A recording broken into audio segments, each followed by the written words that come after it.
Welcome to the ThunderCast, your martial athletics podcast produced by the fans, for the fans. We're bringing you the thundering word on the thundering herd each and every week. So keep it right here. The ThunderCast is on the loose.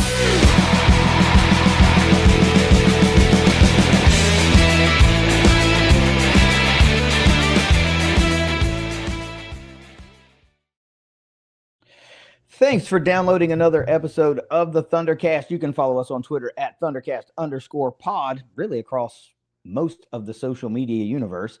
You can listen to the show anywhere you like to listen to your favorite audio podcast. And of course, as always, if you are watching, you have already found the ThunderCast YouTube channel. While you're there, do us a favor, like, share, subscribe, and give us those all-important hype points. Those are new and those are cool, so we appreciate it. It helps the episodes reach more people on their home pages. So any help you can give us, we appreciate it. It's just a push of a button. Lo and behold, it is OG week down here on the ThunderCast. KD and Russ are back with you for the first time in a long time. And we're going to talk about some things. We're going to go around the herd. It's just like getting the band back together, man. It's like 2022 all over again. It's great to have you this week, man. Yeah, I expect anytime Gene, the dancing machine, to be out here behind us. It's that old school we're going back to. No, I just wanted to say real quick, this is the 100th episode of season 5. And if you would have told me that back when we were doing season 1, I probably would have shot you. But we're bringing the content, and we're going to keep bringing the content. Mm-hmm. Speaks to the growth. You know, it's not just ThunderCast shows, man. It's interviews, it's in-depth stuff, it's special presentations, it's all of that stuff that we continually try to immerse herd fans in all things martial athletics. And again, for the gajillion billionth time, man, I'm the luckiest guy in the fan base. I get to do this for free.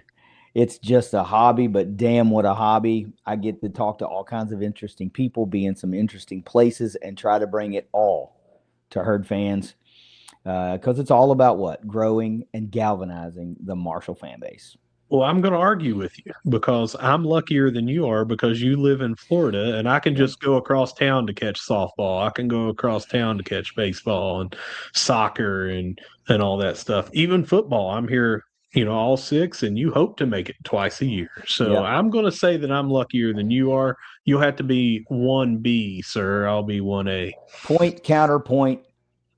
Well taken. Yes. That is literally one of just a handful of things that sucks about living here in Florida is that I'm so far away from the herd. But gosh, I try to be as close as I can, as often as I can. That and the mosquitoes. Yeah, that will carry you away. Now, we got surprisingly, the end of a lot of seasons. Everything pretty much has wound down now, I think, officially. And still, we have a metric ton of information to bring, a lot of things we need to talk about. Of course, we can't do any of it without getting a word from our sponsors at Leasure Oliver PLLC. Yeah, been with us since day 0. And again, we keep coming on, and they do as well. If you've been hurt in a wreck, call the law firm of Leasure Oliver PLLC. Find them at 304carwreck.com. It was a championship-themed week, tournament-themed week in martial athletics. Russ, I know you got some things for me. I don't know how many things because we're really, really going back to the beginnings of the show. This is all brand new stuff to me. I don't know what is coming my way, and I am pumped to take it back to the original style we used to do. And now, here are at least 5 things every herd fan needs to know this week. As always, brought to you by ignite.link, the Tri-State's premier IT management team. KD, how about we squish some things together, and some of the things are going to go to around the herd, but even with doing that, we've got 6 things. So you get a bonus one here, and we're going to start off talking about some Sunbelt stuff. Softball stuff. Number 1 is Sydney Burko and Bella Gerlach have been named to the NFCA All-Region 3rd team for the Mid-Atlantic region. Not entirely surprising. Still, I feel somewhat of some snubbery about. Two. Um, Yeah. Before you answer, I think that snubbery has to be that, well, they played for this team, and that team, maybe their football program is in a conference. You know what I mean? That goes on. It's like, yeah. hard to argue with the stats that Sydney Burko has put up at third base, and I'd love to see the other two that were first and second team going against her. Sorry to interrupt. I would too, because what did we see multiple times this season? A top third baseman in the country, not a top Mhm. mid-major third baseman in the country, a top 12, top 10 third baseman in the country. So unless the two third basemen in that were on the first or second team in this all region squad are above her in those type of rankings, just miss me with that. Yeah, at this point it feels like great to be included, but you're not going to be a first or second teamer. It's still a great accolade nonetheless. It still speaks to how good this Marshall softball team was. Bella Gerlach in a bounce back year after taking a red shirt and dealing with all of that and getting herself prepared to come out and have the season that she had. It is a phenomenal undertaking to get ready for that season and then go out and perform all season long and have the season that she had. And Sid Burko, what more can you say at this point? I mean, best player in the conference, newcomer of the year in the conference, single season home run record, big, huge part of the single season team home run record set, right? But aside from that, great ambassador to women's sports at Marshall, a great ambassador and role model to the young women and little girls in the area. I mean, come on, man. This is the kind of stuff that it's not once in a lifetime stuff, but you have to celebrate the heck out of that stuff when it is in your, on your front yard. And those two women in particular are such great athletes to have a part of our athletic department. The rest of the snubbery for me is why no love for the pitchers? Why no love for Jules King? Mhm. Unbelievable year for Jules. It doesn't fall on. It's not missed on us. We know what she meant. So that's the other part of the snubbery. I'm never going to be mad at something like an all region team like that because it takes so many teams into account and so many great players into account. But let's, without knowing exactly who everybody was, I still feel like there was a bit of snubbery about, but I still think it's awesome nonetheless. So, in that little bit of time, because I didn't expect to be on this show today, my little girl's softball game got rained out, and that's why I've been absent a lot. So, I didn't have a whole lot of preparing and stuff like that. But I just looked it up. There are 10 regions. So, at absolute worst, you're saying that the two of them are top 30 in the country. And that's not a horrible thing to say, right? No. Now, people could say, well, the Central or this or that, they could have had five, and whoever got fourth and fifth in here could have been first in this other region. There's always an argument for that. But they named 30 people. They named the top three in each region, and these two were on there. I did want to look real quick. Jenna Lord was the second team for third base in the Mid Atlantic region, and she had been at a couple of schools, Alabama and somewhere else before, Texas Tech, I think it was. Um, so she was SEC. She's now at UNC Charlotte. So she dropped down to Charlotte, hit 419, 13 homers, 39 RBI. Bella was up there in the high 300s, a lot more homers, a lot more RBI. I just got to think that that's maybe some name recognition that people are throwing out there for that because of where she was at before. Mm. But I'll take Sydney Burko way before I'll take Jenna Lord. I've never met Jenna Lord, never seen Jenna Lord, but just looking at the stats, you can't touch Burko. No. 24, No. it's almost double the homers, you know, hit lead off a lot and still had a lot more RBI. Mhm. very close in batting average. It's just, to me, it's no comparison. Yeah, it's inconsequential, and of course, when you just talk about a conference slate. I mean, the Sun Belt Conference is a great softball conference, Yes. right? And I don't. No, I'm not being a hater, but I've never once have I heard anybody really go, you know, what's a great softball conference is the American. And I'm sure they Mhm. have great teams and they have great players, and because every conference does. But I've never heard anybody say from top to bottom that's the American Conference is a gauntlet. It's a juggernaut. But they do talk about the Sun Belt softball as being amongst the top in at least the mid-major conferences, you know, in and year out. So it's never a one and done. It's a pedigree of the Sun Belt. The diamond sports in the Sun Belt are amongst the nation's best. First team in the same region was Virginia Tech's Jordan Lynch, who is not the NFL quarterback. 414 on the average, 18 on the homers, 54 on the RBI. So just going with the Triple Crown stats, Bella is right there or above both of them. Not Bella, Sydney Burko. Got the wrong Killer B there for a second, but you get what I'm saying. Yeah. Like everybody's looking at this and they're like, yeah, but that's Virginia Tech, or oh, she played in the SEC for two different teams. I don't care, man. Give me Sid Burko. Are you telling me that if the color of the jersey is different, all of a sudden Burko can hit the softball farther? No, that's Yeah. ridiculous. You know, it's ridiculous. All right. So number two, we're going to keep it Diamond Sports. SBC baseball awards are out. Bryce Blevins won the 2026 Tony Robichaux Leadership Award for the Sun Belt Conference. He was also named to the All Sun Belt second team.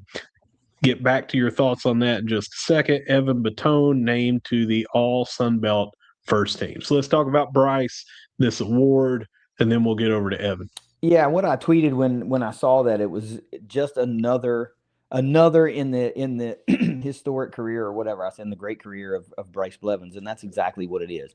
It's almost like the cherry on top because you know, around the herd we're going to talk about how baseball season ended. I get it, but this was the cherry on top because there is no long run in the SBC tournament this year, and you know, he'd already set the program record for wins or tied the program record for wins, one of the two. And there's nothing left to accomplish. You set atop the record books in the most, whether you're a baseball guy that believes that wins and losses aren't a pitcher stat, that's another argument for another day. But regardless, that's the way the record books are written, and he's at the top of it. Mm-hmm. And this is another in the iteration or another chapter in the career of Bryce Blevins, and it's an awesome exclamation point. It's an awesome period at the end of that book as it relates to Marshall baseball. I don't think his story is done. I don't think his book is finished being written. This kid's got a ton of baseball left in him, and he's going to go somewhere. If you can pitch, there's a roster spot for you somewhere. And we've sent some guys in recent history to the pros from this pitching staff or from this rotation. And I really think that Bryce is going to find his way into a farm system somewhere. The kid's too good. He's a Yeah. good pitcher. He's just a really good pitcher. And everybody needs a lefty and a crafty lefty at that. We're not talking about 6'10" Randy Johnson with a 100+ mile an hour fastball. We're talking about somebody that can come in as a starter, as a reliever. You always need a lefty that can get you some ground balls. You always need a lefty that can get you some innings, and he'll do that.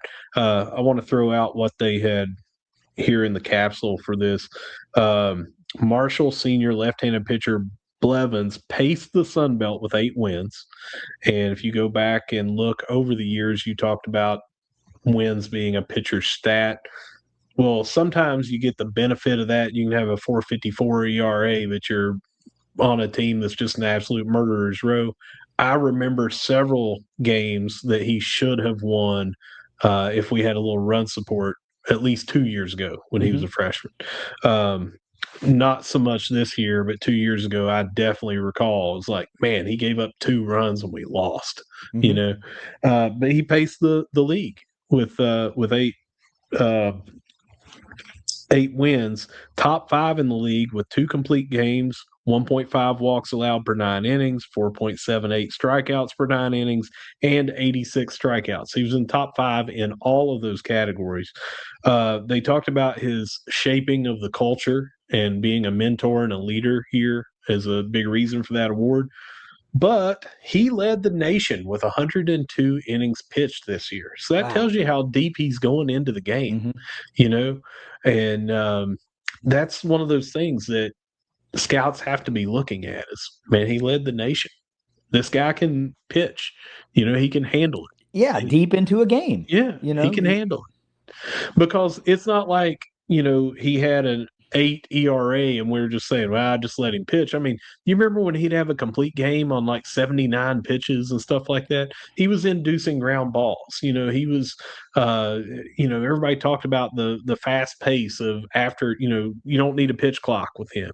Well, that was his thing, was just, I'm going to throw it here. I'm going to strike you out, but I'm also going to get a bunch of infield grounders and we're going to get out of this inning real quick. And that will play at any level as a pitcher. But when you're a lefty and you can do that, it's doubly good for you.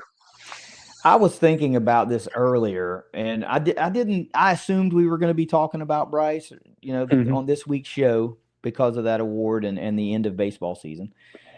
And I was thinking the same thing, like, man, how many games did we see him lose though he threw a gem, we couldn't get any run support, or he left the game and then they gave up the lead or whatever and ended up losing the game. And that's why that's where the argument comes in about being a pitcher stat, but again, right, sure. Another show, another topic. But Bryce probably over the years, somebody, if they're so inclined, could go back and dig into the sports and the stats over the years for his starts. But it feels like another 7 or 8 wins could have been on the tally for him if there would have been more run support here and there. And I'm not talking about winning every other start. I'm just talking about ones that slipped away, that were not his fault or we just couldn't get it going. I mean, he had a great career, but could you imagine if some of those would have went the other way and you're talking about tying an all-time win record at 20, but 5 more go your way, and now you're 25% higher on a win total. Well, wait just a second there, Professor. You said he had a great career. He did for those first 3 years. He's got one left. So yeah. I'm not trying to say I'm not trying to say he's leaving, but I was worried about that too a year ago and 2 years ago. But well, just like the miners would want someone like this, so does everybody in the country. Wants someone like this. So this is a local kid. Louisa's 30 minutes away from Huntington, and pedigree of his family and everything, and just what he brings here is just it's immeasurable. And the same as Burko coming back from Indiana, him staying here, you just have to root for those players. But then when they're putting up, like, leading the nation, getting all region teams and things like that, that just elevates them even more, that they're local. You've talked many a time on here, the first time you saw Bryce Blevins was when your son was in the same leagues that he was in, playing in the same tournaments and the same games. Well, they were on the same team. He was playing in Huntington. He was playing for the Huntington Hounds at the time, the 13U Huntington Hounds team. That's the first time I saw him.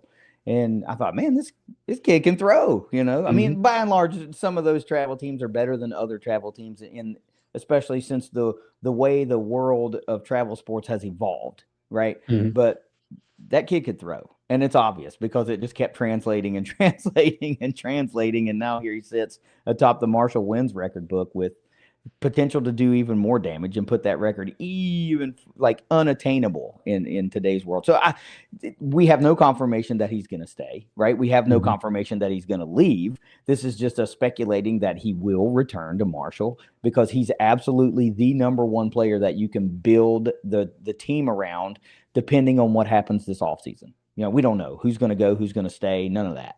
But you always need pitching, and he's your ace for a reason. That's who you want to, above all else, you want to keep your ace. Let's now talk about Evan Batone, player that came to us in the transfer portal for this year, and we were excited for what he was going to bring based on his game.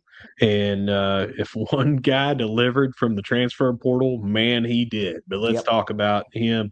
I want to run through some stats here for you, and of course, this includes the Louisiana game. So I don't know what it was prior when they had done these because they had Blevins at 102 innings pitched. He pitched 3 in the Louisiana game, so his stats actually show 105. So don't know where Batone was exactly before this is in comparison to everybody else that's playing in the tournament right now.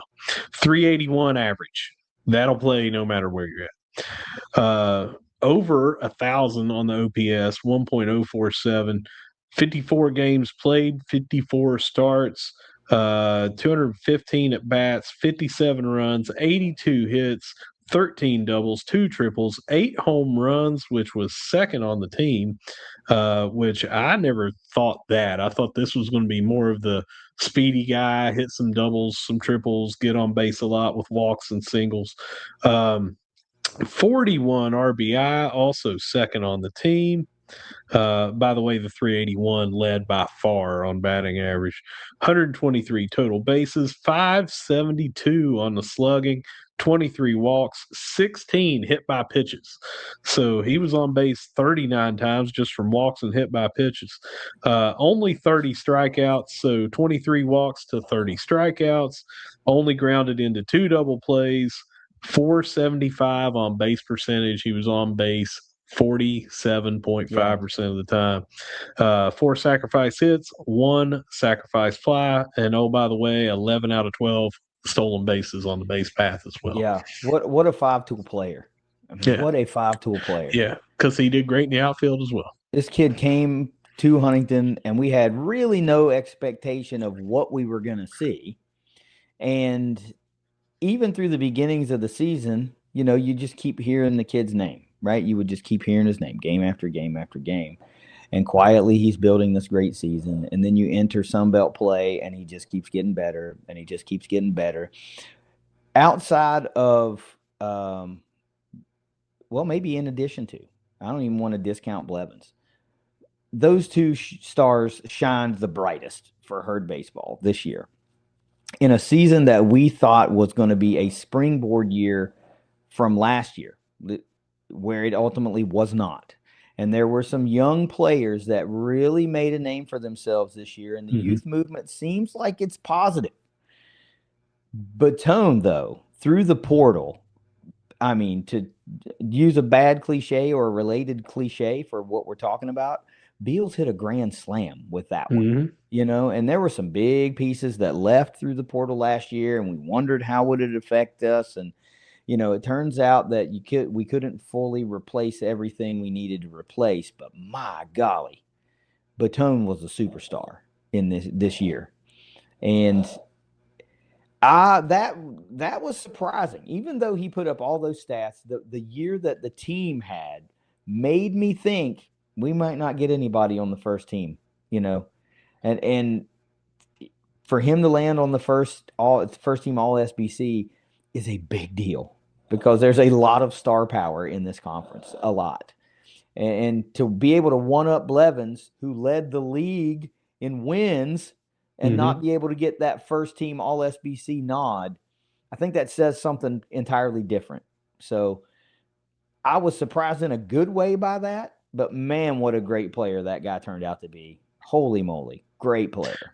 You know, I'm a baseball stats nerd. You know, I love baseball. It was my favorite sport growing up, still really dear to my heart, even though I'm a Reds fan. You would think they would have sucked every enjoyment out of the sport out of me.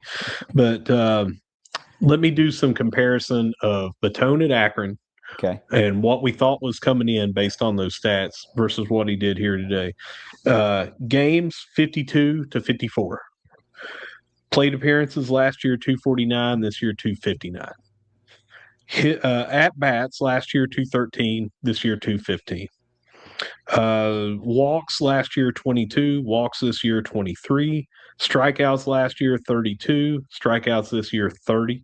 So you're thinking, man, this is almost identical, right? Yeah.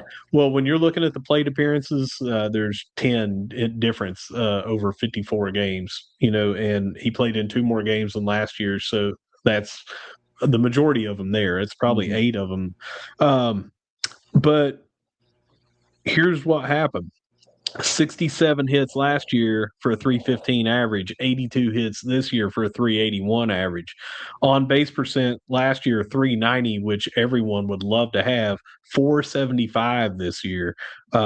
He did have 16 hit by pitch, where last year it was only 7. And he kept the same pretty much right there with walks and strikeouts. The man just got on base.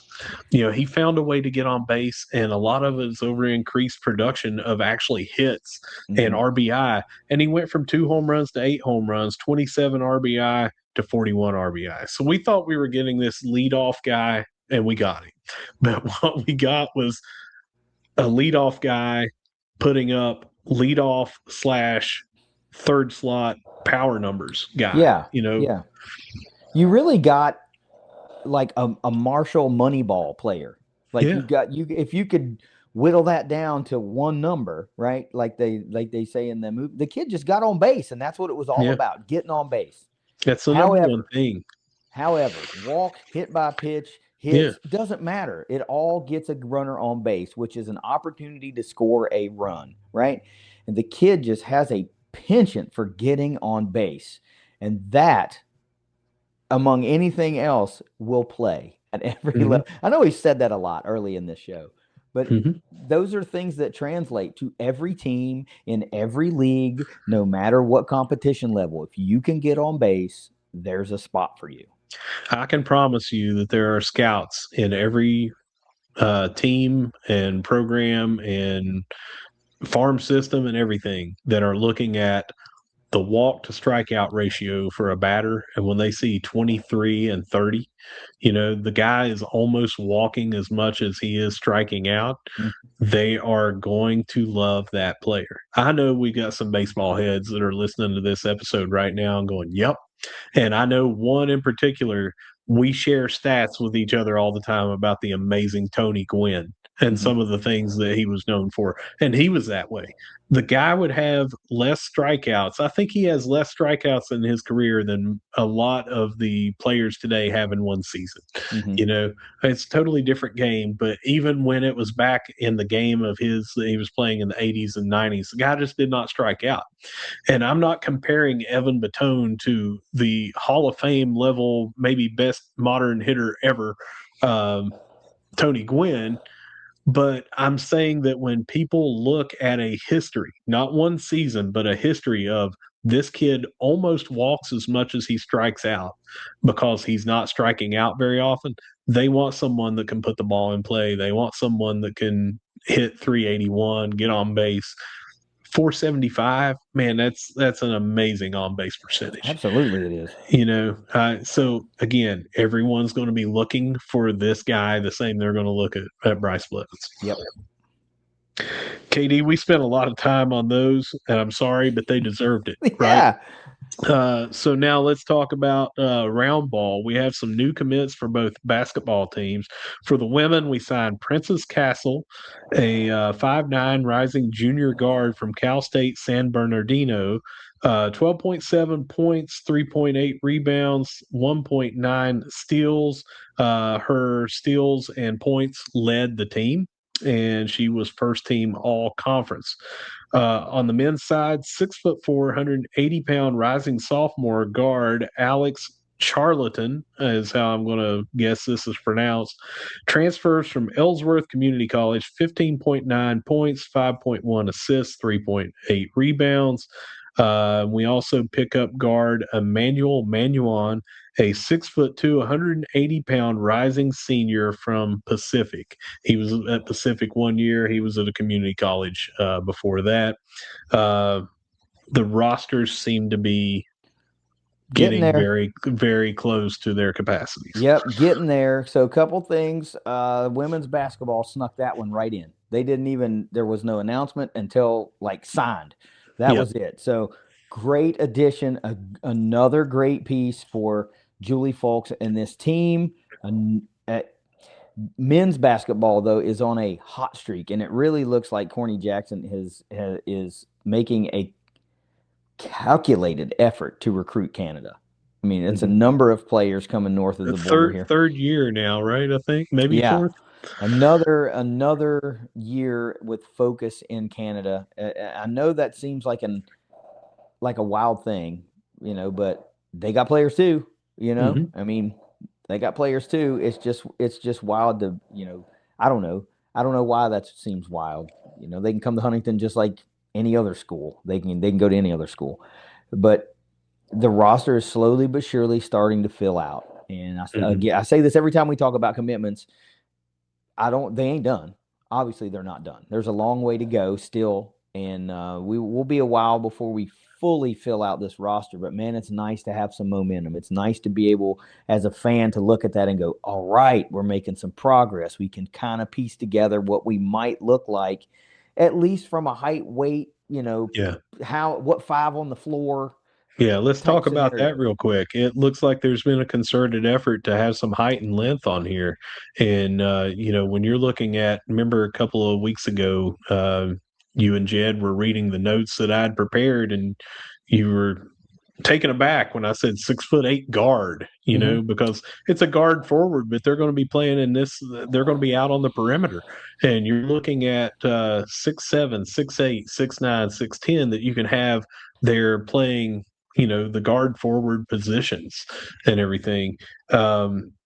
And one of these, I can't remember. They specifically were talking about their metrics and everything, biometrics, and it was something like 6'2" with a 6'7" wingspan, Mm-hmm. you know, and that reminds me of, the old Kentucky days, Tony Delk, which, the passing lanes, he just took them away because he had such a long wingspan. So a lot of these players, it just seems like we're going to be able to have more hybrid positions because of their size, that they're not going to fit into one.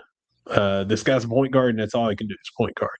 I think that we're going to have some flexibility with our roster, but we're going to have some height that we can have a tall team when we need it. We're going to have some options. So, obviously, until we see them on the floor, we see them in practice, we see them in those first scrimmage games, we're not going to know as much uh, based on what we know right now. We're just looking at stats, and sometimes these players are not getting to play where they were at. The kid we got Sure. from NC State, he's a physical wonderkind, and he barely got to play while he was there. So Yeah. he's going to get his first options.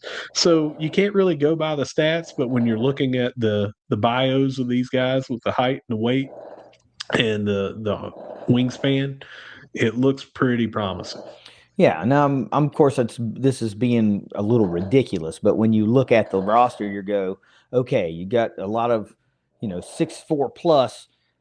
Just as a knee jerk reaction, that makes you feel better than to go, okay, we're hovering around 6', 6'1" for this whole roster. This is not Mhm. gonna. This doesn't make Right. me feel good, right? Mhm. But it's all knee jerk reactions right now. You're not Sure. going to know anything until August, September, and into October.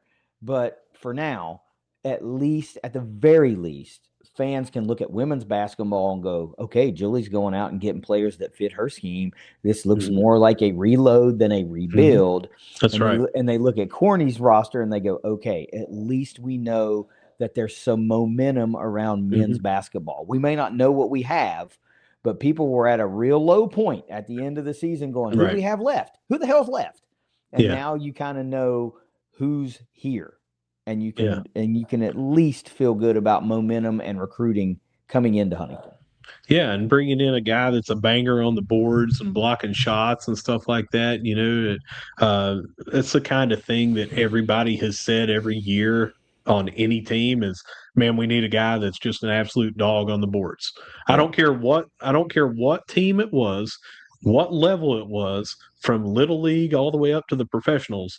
You Yeah. need someone that is an absolute dog on the boards and a defender in the post. And we brought in someone from Concord that we feel, will be able to do that. So, yeah, it is nice to see this. And you're up to 12 out of 15 or 13 out of 15 or whatever it is on the roster now.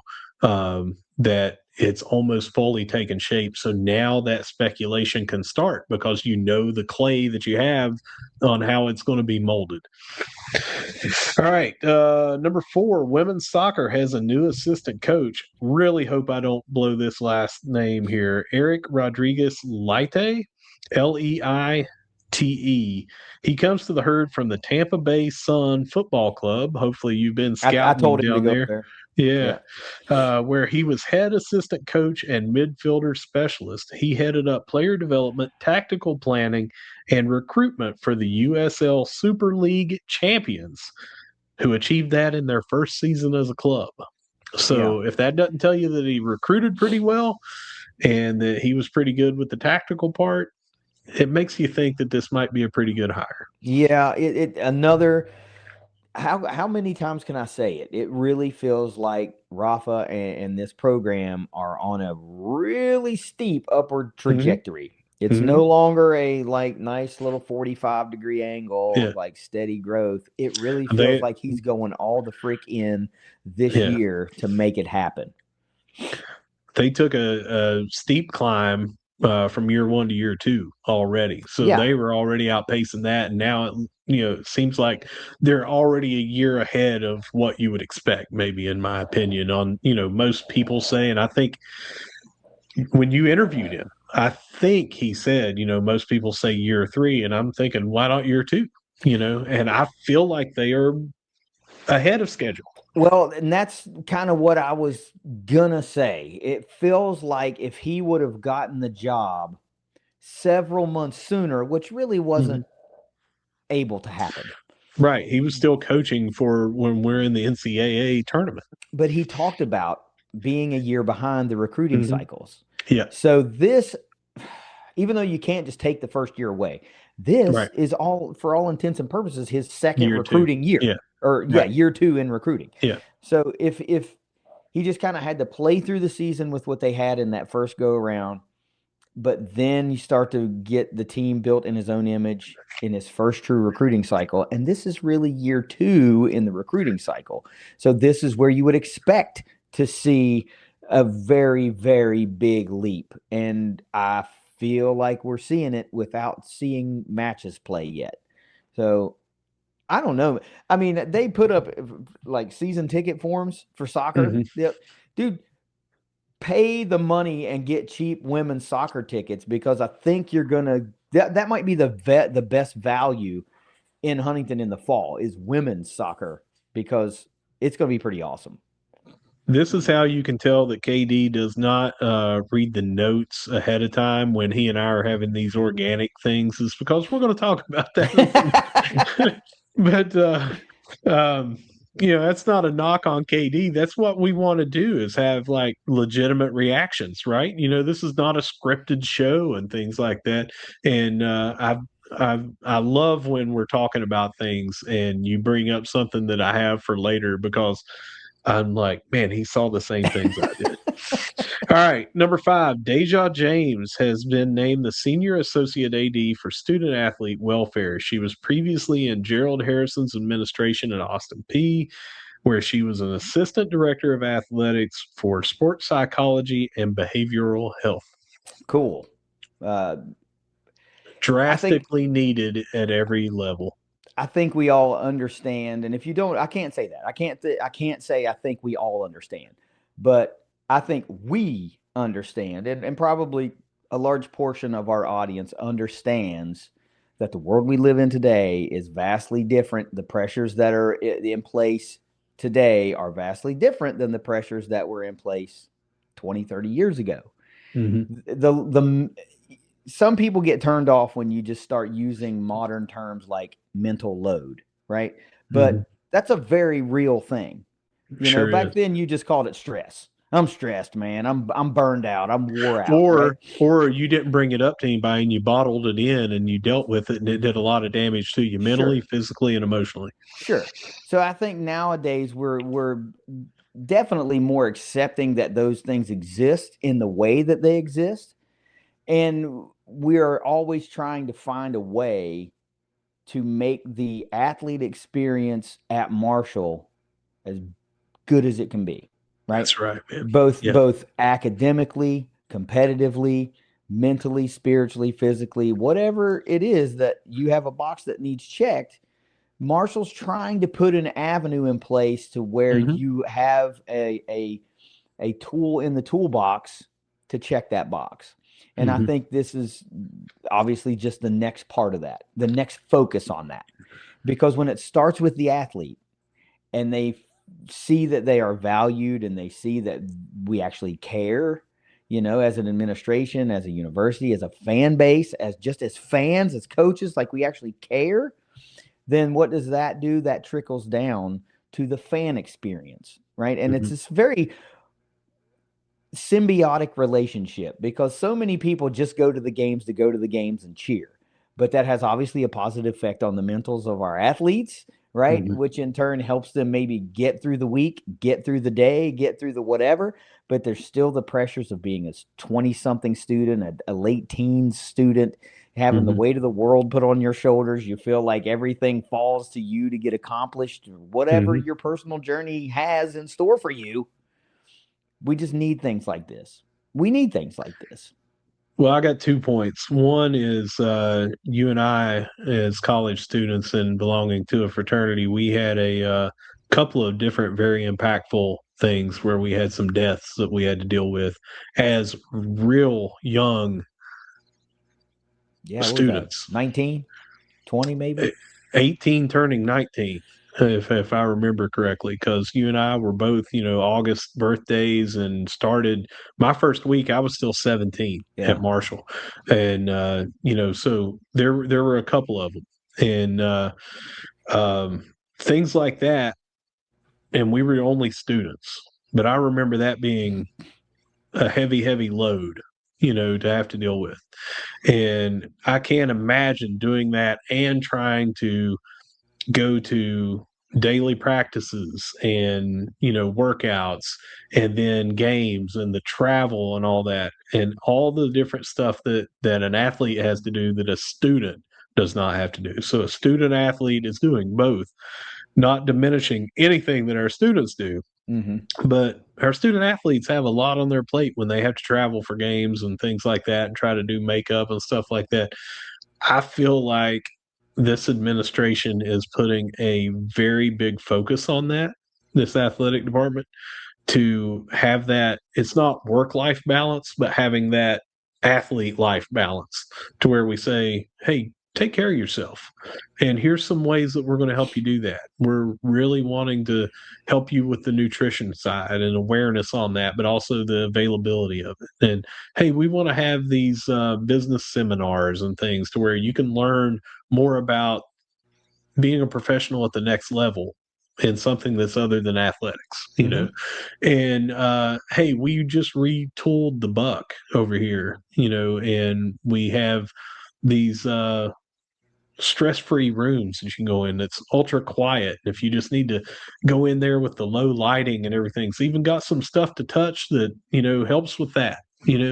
Um, I feel like they're putting a really big effort into doing what you talked about, every little aspect of that athlete, their life and their experience. And you can see that in everything from the classroom, which we're getting ready to talk about.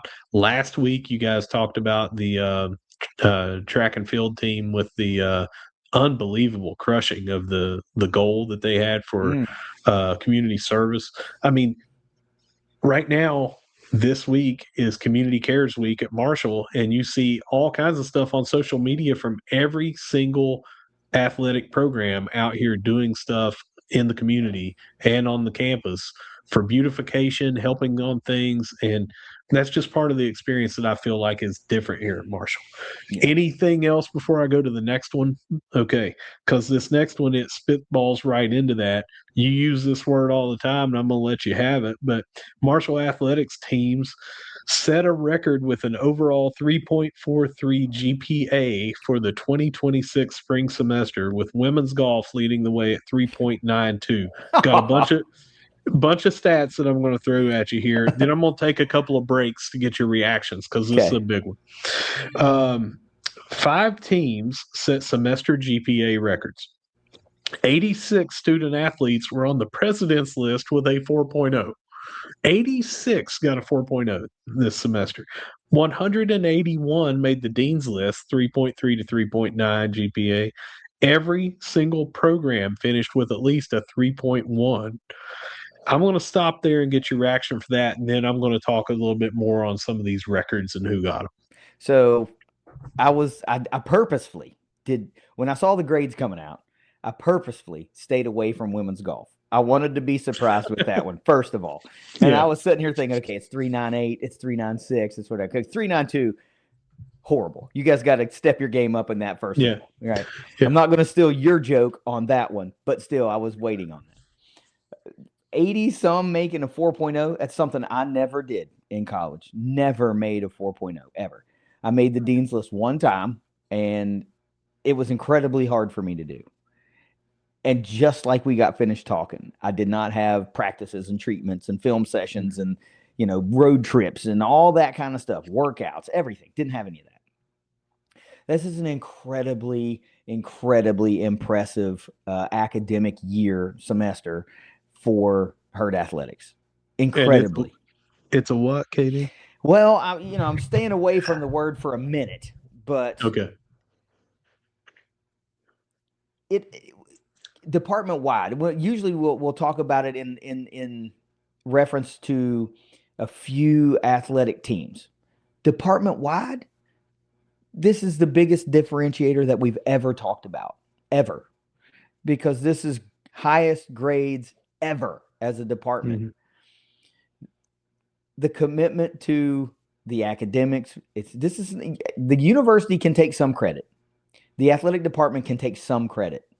The athletes take the lion's share of the credit because they got to go to class. No matter what you put in place for them, they still have to do it, and they did it. Yep, they have to go to class. They have to do the assignments. They have to study for the exams. They have to pass the exams. They have to do all that stuff. I mean, hats freaking off to those crop of athletes leading to every single varsity sport at Marshall University with over a 3.1. Yeah. I didn't graduate Marshall with a 3.0, and our every athlete that we have did better than me. I mean, it all worked out in the wash for me. I get it, yeah. But still, I did not graduate Marshall with a B average, and we have every single athlete that we have contributing to the highest grades as a department that we've ever had. The single largest differentiator ever in the history of the ThunderCast, ever. Now, did Ty Webb come over and put his hand on your shoulder and say, KD, the world needs ditch diggers? No.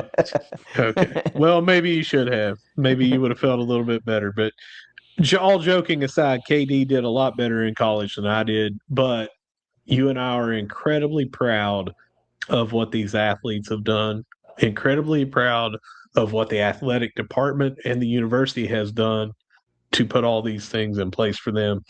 That is the differentiator. So when we have potential transfers, potential recruits that are watching this, when we have parents that are watching this, this is the difference. We talk about family. This is the other difference is they're not coming here just to play. They're coming here to get an education because just like what I said earlier, I don't know the stats. Jed and I have talked about it, but the Sun Belt puts out this commercial and says there's so many whatever, and it's like 95% of them or something like that are going to be professional in something else than athletics, and that is what you can feel with confidence if you're a potential recruit, a potential transfer to come here, or if you're a parent or family member that you can be proud of what they are going to come here to get, and it's an education.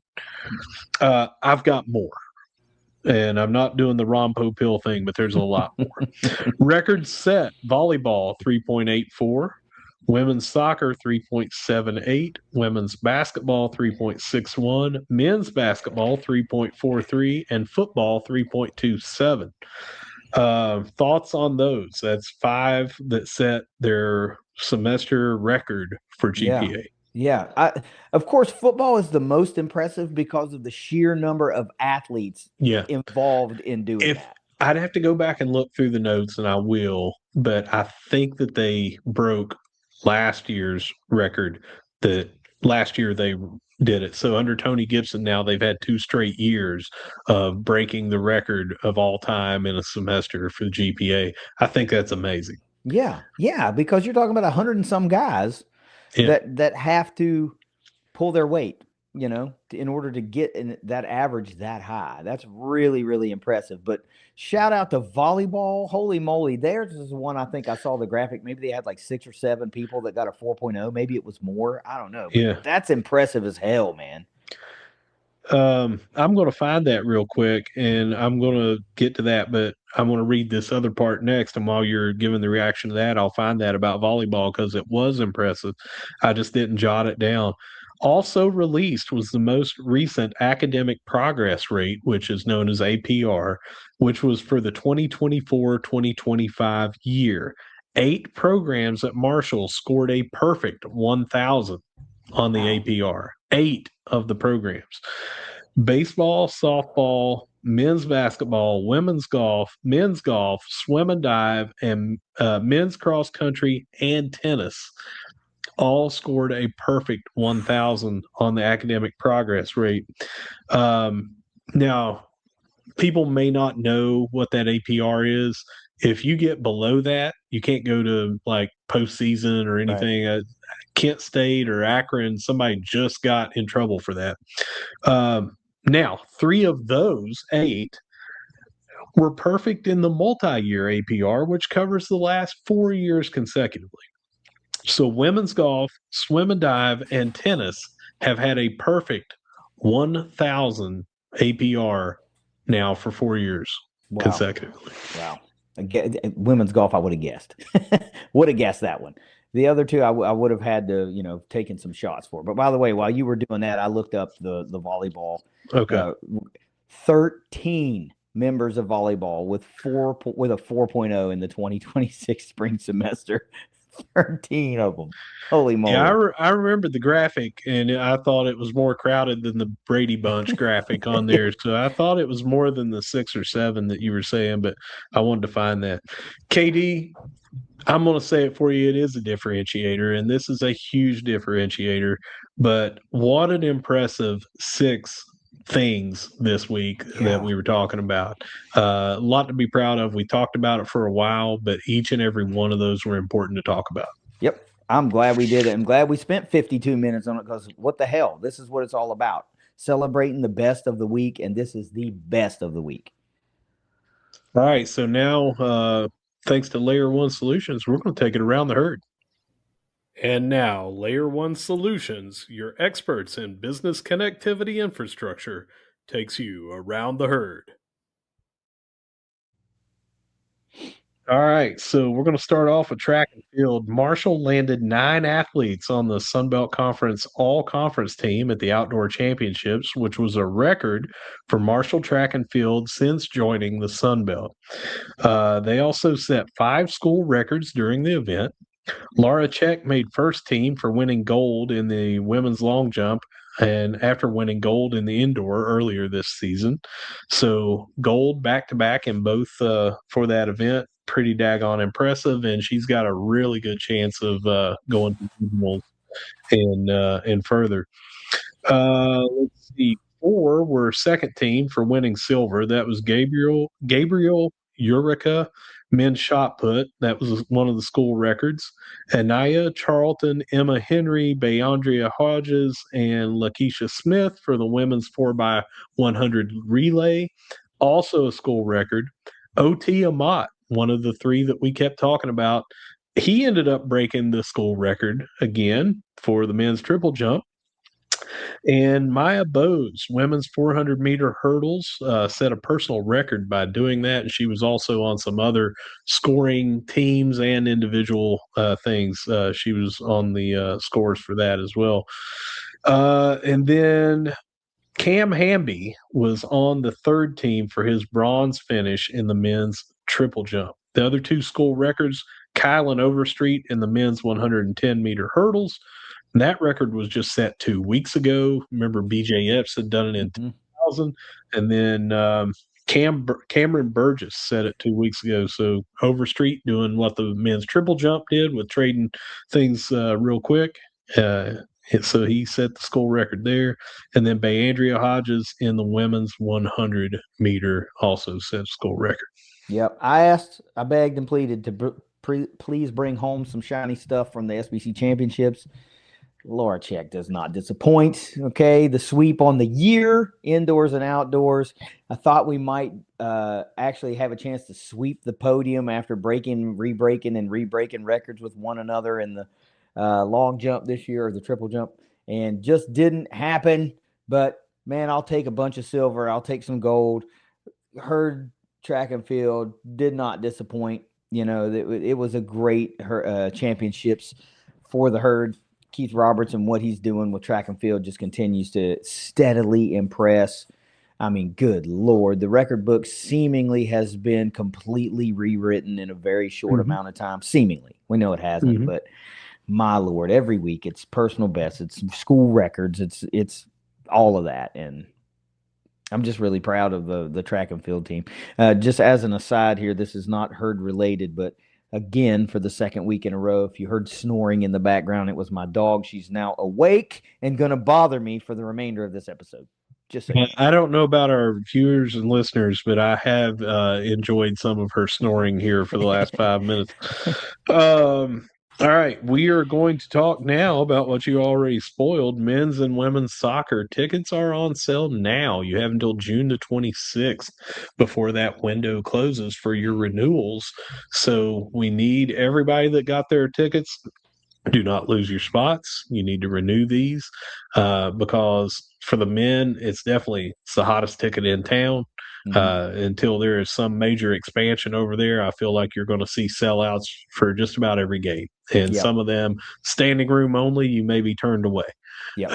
So definitely renew. You've got until June the 26th to do that. But on the women's side, this program continues to have a rocket ship attached to its back. You're going to want to get these tickets because I feel like that's going to be the place to be very soon too. You're going to have a very, very, very good women's soccer team taking the next step after they already took 3 or 4 steps last year.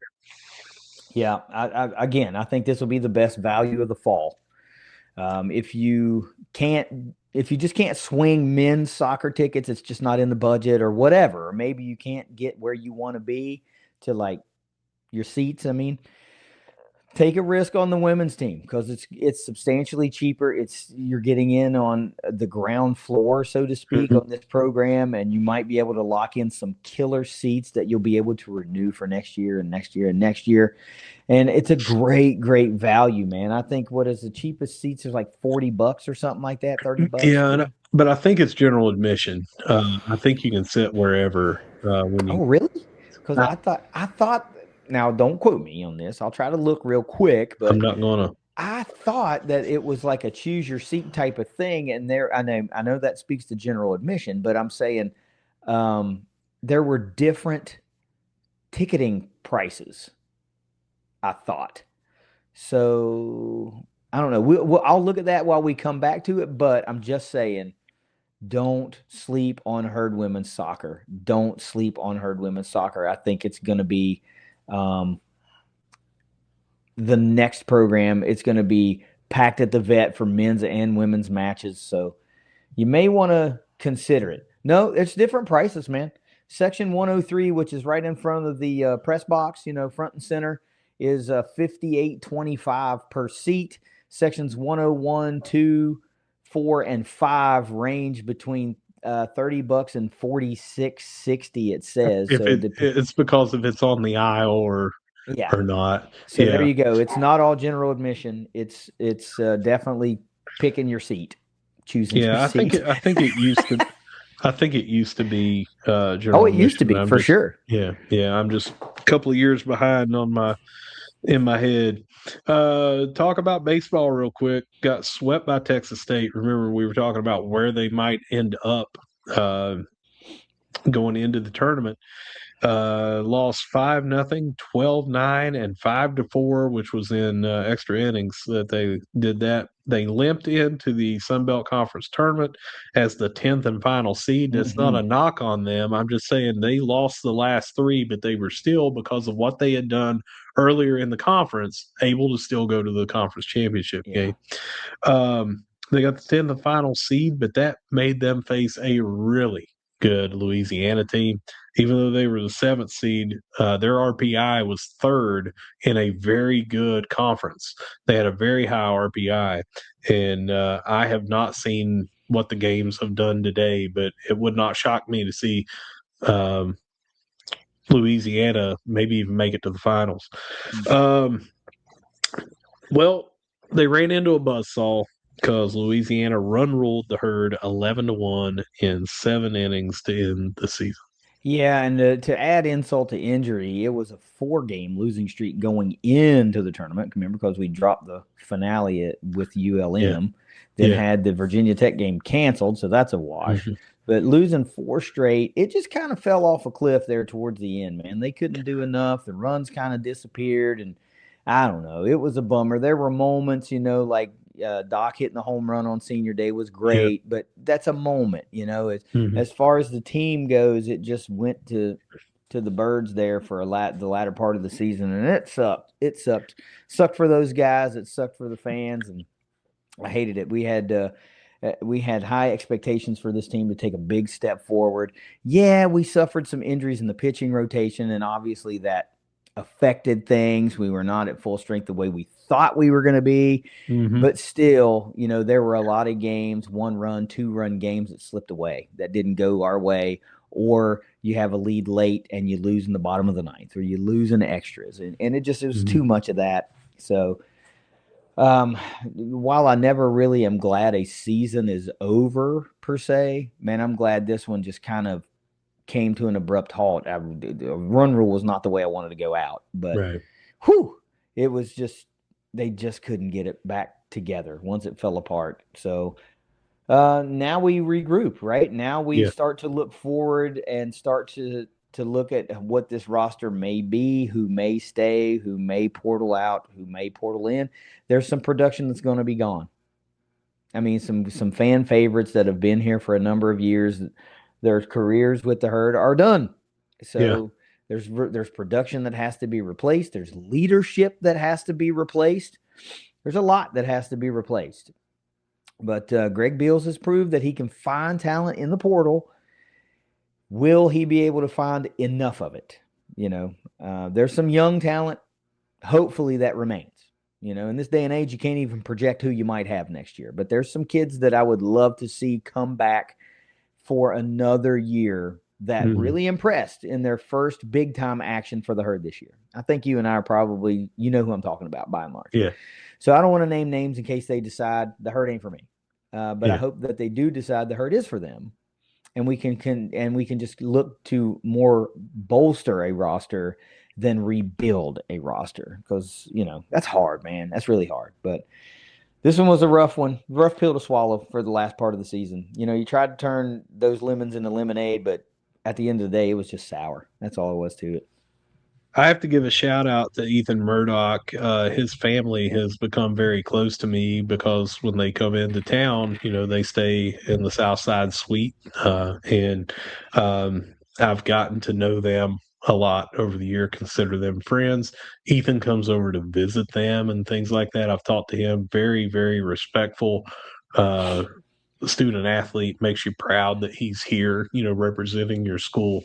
I don't have it up, but it will be for the next episode. I'll have it up. His dad, Derek, made me with his 3D printer something I've not shown you yet, but it's a light USB, plug it in. It's got a backlight on it that has our ThunderCast Live logo. Oh, yeah, and it is very nice. And you can tap it, turn it up, brightness and stuff like that. Really, really cool. I'm going to have that right back here one side or the other. Can't really figure out where I'm going to put it yet, but going to have it here. Probably take it over the tailgates for ThunderCast Live and stuff like that. Even not plugged in, it looks really cool. You know what I mean? It's it looks exactly like our logo for ThunderCast Live. So I'm going to miss seeing them here and things like that. I'm sure we'll keep in touch, but had to give some love for Doc because he came here, man, and has been here now for 3 years. And when he was going, when he got the extension that he needed on his swing, he was a threat to hit 450. Just a massive talent that I hope gets a shot at the next level as well. Yeah. Excuse me. Me too. This is the same kind of thing. It's like I don't think his baseball journey is done. I think there will be some opportunities somewhere. The kid can just play ball, and his head's screwed on the right way. He's just a ball player, And if those that play ball understand when you say he's just a ball player, you get that. You know what I mean when I say that. He's just the kind of guy you want in your locker room, the kind of guy you want on your roster, the kind of dude he's a dude. You want guys like that, So I don't think his baseball journey is done by any means. Where will it be? I don't know. There's a lot of baseball teams, a lot of leagues in this country and north of the border where he's from. So, I pay attention to a lot of our guys that move on and where did they land and where did they go and, all that kind of stuff. And Ethan's always been really cool. I've only talked to him a couple of times, but he's always been a cool dude, just a guy, just a dude. And I dig that, man. So I'm looking forward to him particularly making another step after Marshall. I think it'd be cool to be able to continue cheering for him. He's real easy to root for. Easy to root for. All right, we're going to finish up with softball. They made some noise in the Durham Regional, losing to number 21 Arizona in a 7-5 game, where Marshall ultimately got beat on two different 2-strike, 2-out, 3-run home runs by Grace Jenkins. So just right there, 6 of the 7 runs they gave up were on 2 swings when they're 1 pitch away from getting out of those innings. In the game, Bella Gerlach hit her 15th home run, making it the first time ever that 3 different Marshall players hit 15 or more home runs in the same season. The other 2 killer bees in that, Burko and Ava Blake. Sid Burko hit a pair of home runs in that game to add to her record for homers in a season with 23. Chandler Hoskins also hit a huge home run. Talk about that game for a second, then we'll move on to that. Yeah, I want to talk about how in the hell that we can hit 5 and only get 6 runs or 7 runs on, and that's like the difference. You know what I mean? Because how many times does that happen in a game where it's like all basically solo shots? Is doing the damage. Like you buy an extra base runner, and all of a sudden it's more on the board, and that they could have beaten that Duke team. Or that Arizona team. That Arizona team. They could have beaten that team. It was just a couple bad luck pitches that led to 6 runs, and the fact that we were taking them out of the yard on solo shots.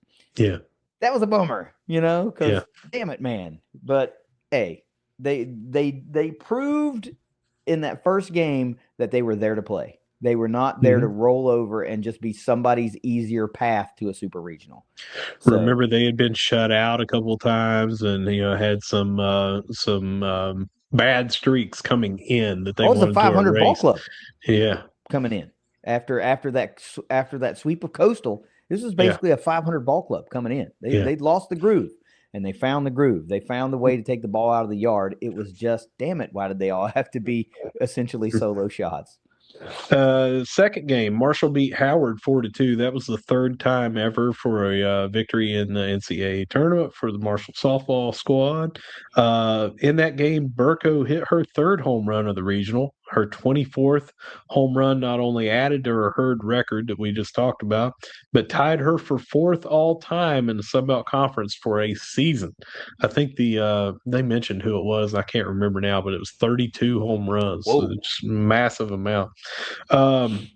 Abby Darnley smashed the go-ahead 2-run homer in the 4th inning, and man, that was That's a moment.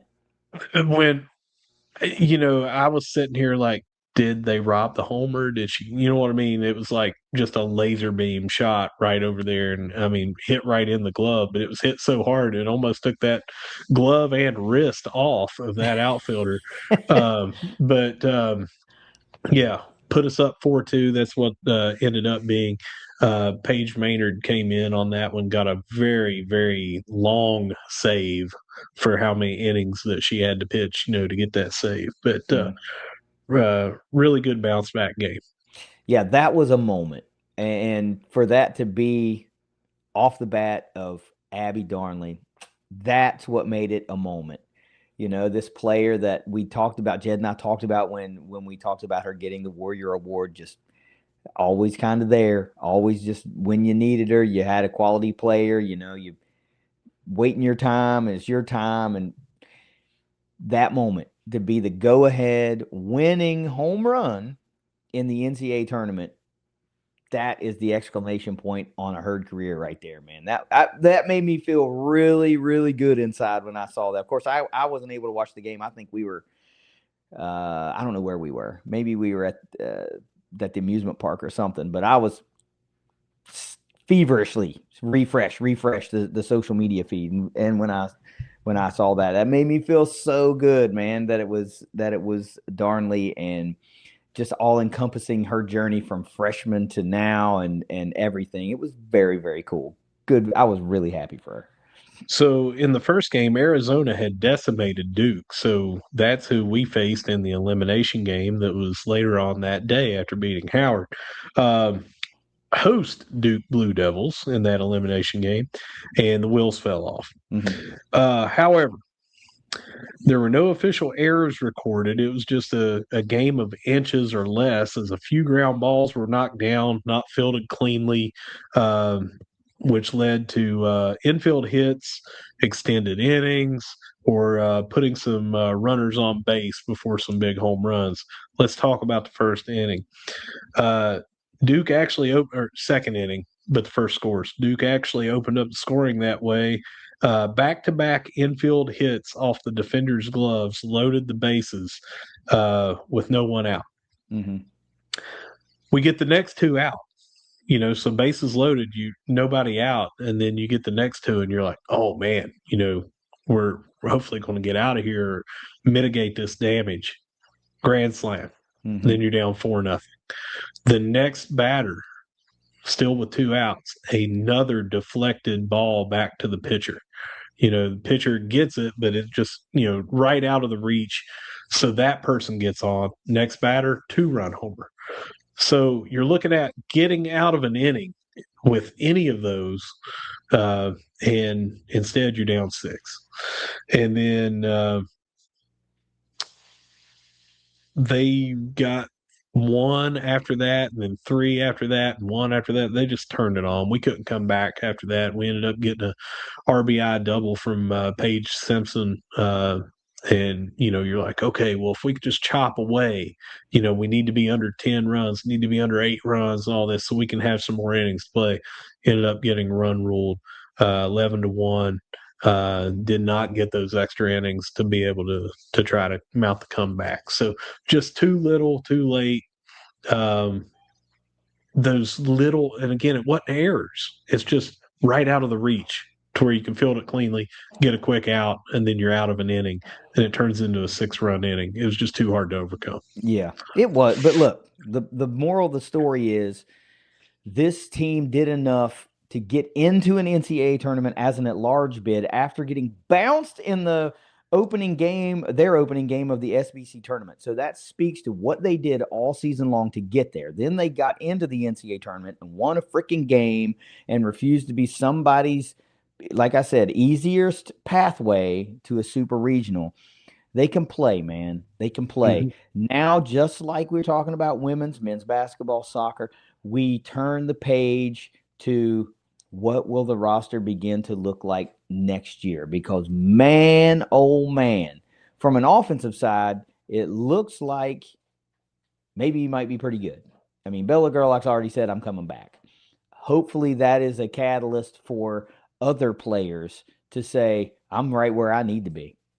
I am right where I need to be. I think there's some work that's going to have to be done in the circle. Obviously, there's some exhaustion of eligibility things going on there, but Morgan Zirkle made a huge turnaround from off season last year to this year, and look what she did. And I think her star power as a continuing player has a lot of pull to players in the portal that want to come here and play. And she's built something that's really, really, really productive.